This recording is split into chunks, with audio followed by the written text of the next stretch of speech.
This is Sung, and I'm the Principal and Director of Sky Academy. And if you've made it this far, and if you've watched, and if you've been following and watching all the episodes throughout all the different topics, and you've reached this one, I actually want to say to you, congratulations. You know, well done, because this is one of the last topics. In fact, I think it is the last topic for some of you. Okay, so for making it this far, I want to congratulate you, and I want to say that the finishing line is really close now. So just hang in there, just give it all you got, because there's only a little bit more to go. Okay, and to reward you, I want to actually show you, or actually kind of tell you, that this unit of work, this topic, this chapter is actually a really short one. Okay, so if you're just thinking I'm just going to drop off because you know it's just a long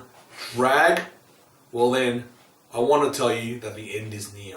Okay, so let's get stuck into it, and let me tell you what is in this particular unit of work. That's my intention for this episode. The intention is to introduce to you all the teaching concepts of this unit of work.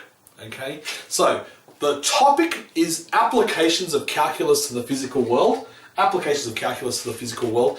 And I will say this: in this unit of work, there's no new mathematics, but there is new theory that applies old mathematics to real life situations. So I want you to be glad in the knowledge that there actually is real life application for calculus. In fact, there's quite a lot, okay?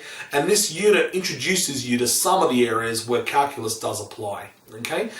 So we're no longer just going to study calculus for calculus's sake.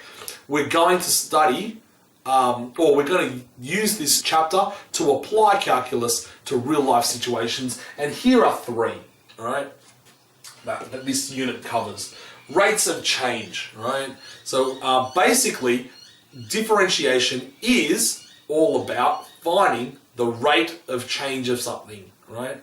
And not just the rate of change over a constant line over time, but the instantaneous rate of change at a particular point, okay?